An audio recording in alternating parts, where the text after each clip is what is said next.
All right. So um, you're thinking about using remote deposition summarization services, Uh-huh. which is, pretty smart these days, Yeah. especially if you want to save, time and resources and all that. Yeah. But you also want to make sure that the summaries that you're getting are really good, even though you're not, like, right there watching over everybody's shoulder. Right.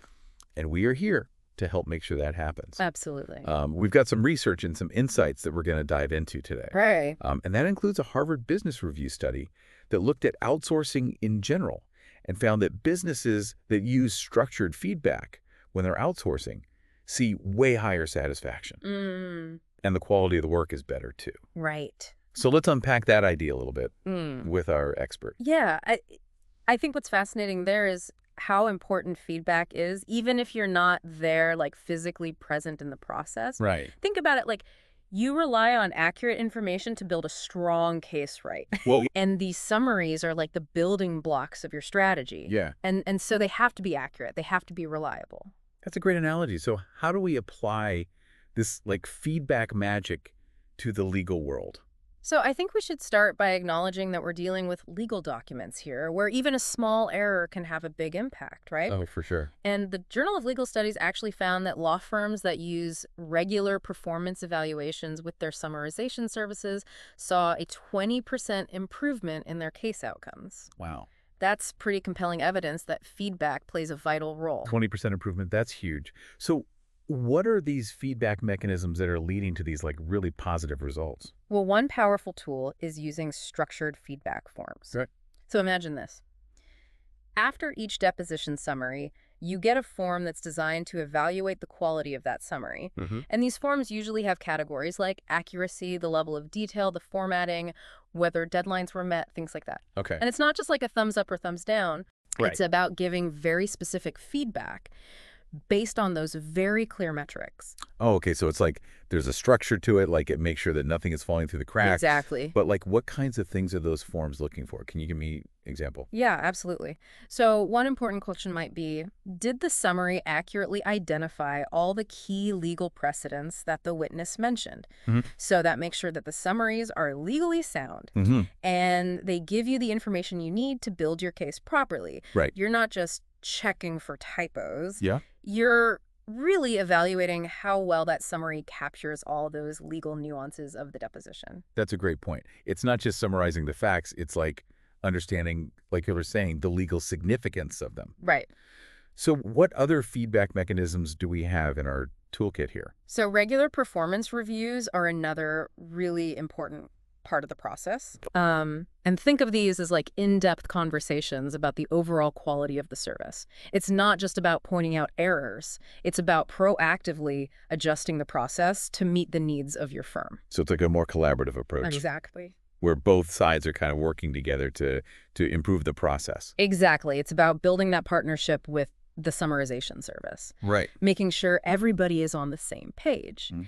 and aiming for the same standards of excellence that you expect from your own team. That makes a lot of sense. I mean, open communication is so important, especially when we're dealing with, legal matters like this. So what else should we think about in our feedback journey here? So even with the best systems in place, sometimes things can slip through, right? Yeah. And that's where revision requests come in. They're like a safety net. Okay. So you can flag anything that needs to be clarified or changed. So it's like a second layer of quality control, Exactly. catching anything that might have been missed initially. Precisely. And pay close attention to how responsive they are to these revisions. Yeah. Because a really good service is going to address your concerns quickly and make those changes, right? Right. That's a good sign that they are committed to quality and that they really care about satisfying their clients. So speed and efficiency are also important things to look for. Absolutely. Is there anything else that we should be looking at when it comes to feedback? Yeah, let's not forget about the bigger picture. Okay. Client satisfaction surveys are also a great way to gauge the overall effectiveness of the service. Mm-hmm. And this feedback goes beyond just the individual summaries. Right. It gives you a 360-degree view of their performance. Yeah. How's their communication? How quickly do they respond? Uh-huh. How well are they meeting your overall needs? So it's like getting feedback on the whole experience, not just the summaries themselves. Exactly. And this feedback can be really valuable for you to make strategic decisions. Like, are you happy with the service? Should you keep using them? Or are there some things that need to change? Right. These surveys can help you make smart choices about your outsourcing strategy. So we've got these different layers of feedback. We've Yeah. got those specific forms. Yeah, We got the broader surveys. right, And they all kind of work together to make sure we're getting high-quality results. right. It's like a well-oiled machine Yeah, to catch any problems and just keep making things better. it is. That's a great way to put it. But before we get carried away with all the technical details, let's remember the main point here. Yeah. Why is all of this feedback so important for legal work? Right. Let's connect it back to why somebody listening to this would actually care. What's the takeaway here? So remember what we were talking about at the beginning? Yeah. Those deposition summaries. Mm-hmm. They're like the foundation for preparing your case. Right. They inform your strategy. They help you find those key arguments. And ultimately, they help you achieve the best result for your clients. Yeah. And feedback is what makes sure that foundation is strong and reliable. It gives you that confidence to move forward with your case. Okay. So you've made it super clear how important feedback is. Mm. But are all of these feedback mechanisms, are they like standard across all these services? Well, that's a great question. And it's really important to ask that when you are checking out different providers. Sure. Not all services put the same emphasis on feedback. Right. Some might only address things when there is an issue, Okay. while others are much more proactive. They're actively looking for feedback and integrating it into everything they do. So there are different levels of, I don't know, like feedback maturity. Right. So how do we figure out where a particular service stands? Like, what are the questions that we should be asking? Well, that's a perfect transition to our next topic. When you're looking at these different services, you really want to dig a little deeper. Yeah. It's not enough to just ask hey, do you guys offer feedback? You want to understand how they use that feedback to actually make their service better. So we're looking beyond the surface. We really want to understand how that whole feedback loop works. What are some questions that we can ask to kind of get to the bottom of that? So let's start with those structured feedback forms we talked about. Okay.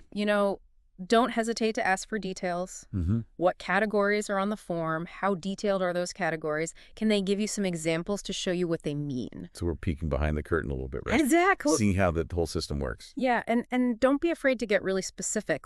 Okay. How often do they use those forms? How do they share that feedback with their team? Mm-hmm. What actions do they take based on what they're hearing?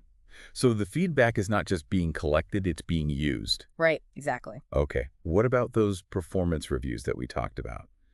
How can we get a sense of how they're handling those? Again, it's about asking the right question. How often are those reviews happening?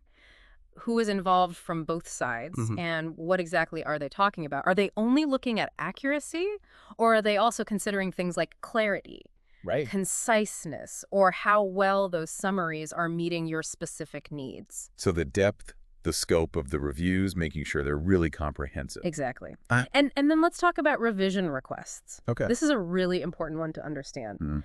Ask them about their process. Okay. How do you submit a request? How long does it usually take to get a revision back? Yeah. Are there any limits on how many revisions you can ask for? Oh, that's a good one. I didn't even think about that. Yeah, you really want to know what to expect if you need them to make some changes to those summaries. Right, because some services might have really strict limits. Exactly. And that could affect how much control we have over the final product. Precisely. And Yeah. it's really important to know that up front. While you're at it, ask them about how they've handled revisions in the past. Okay. Do they usually address those concerns effectively? Do they keep you informed about what's going on? You want to be confident that they're listening to you and that they're committed to getting it right. Transparency and communication are so key. Absolutely. We want to know what's happening, and we want to know that our feedback is actually valued. Now, what about those client satisfaction surveys? Right. Those bigger picture ones? What questions should we be asking Mm-hmm. to understand how they use those surveys to actually improve their services? So find out how often they send out those surveys and what kinds of questions are on them. Okay. Are they just asking about overall satisfaction, Yeah. or are they diving into the specifics of their service? Mm-hmm. How do they analyze all those responses to figure out what they need to improve?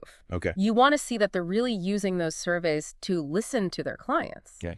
and make real changes based on what they're hearing. So it's not just for show. It's like they're actually taking action. Exactly. It's about finding a service that actually values what you have to say and that has a system in place to constantly get better. Yeah. You're trusting them with a really important part of your legal work, so you should feel confident in how they operate. This has been a super helpful framework. Good.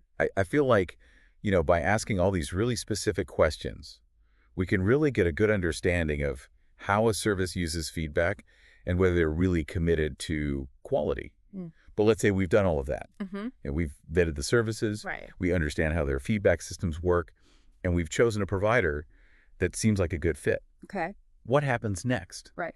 How do we make sure that this whole feedback loop actually works in practice? Right. Like, what's our role in all of this? That's a fantastic question. And it brings up something that a lot of people forget about when they're outsourcing. It's not enough to just pick a service and sit back and wait.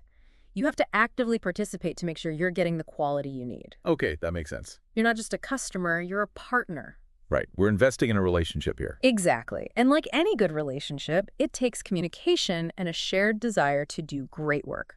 So how can we make sure that the feedback that we are giving is actually helpful and leads to those improvements? Right. What are some things that we should be thinking about?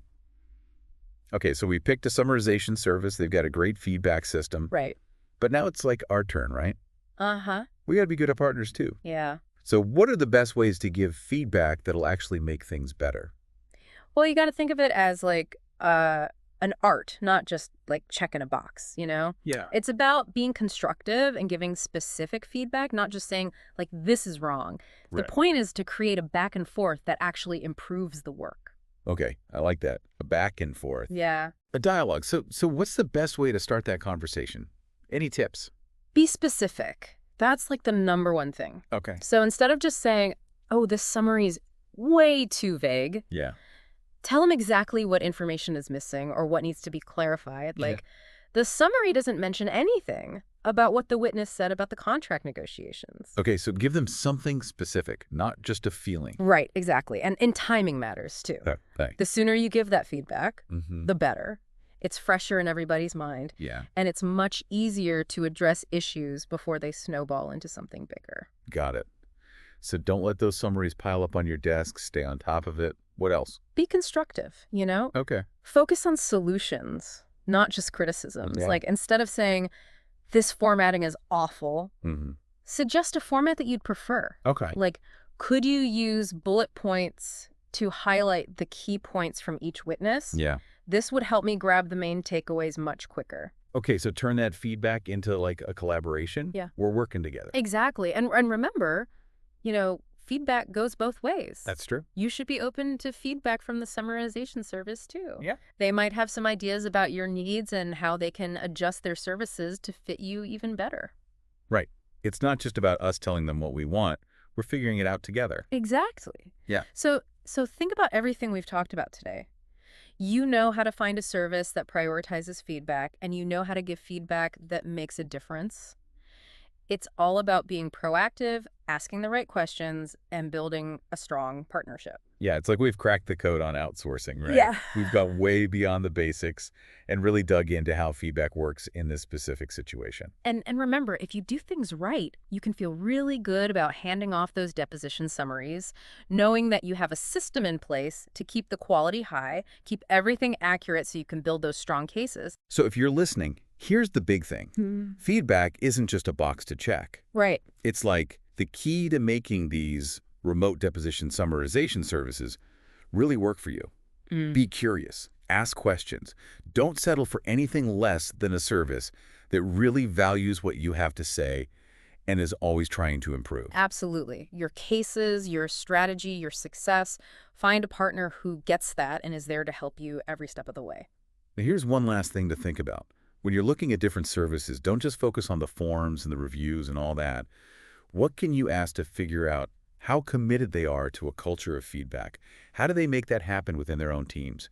How do they make sure everyone is on board? That's a great question for our listeners to consider. It's about looking for that deeper commitment to doing great work, that understanding that feedback is what makes a strong partnership. Well, that's it for our deep dive today. Great. We hope this helps you as you're looking into these remote deposition summarization services. Absolutely. Until next time, happy summarizing.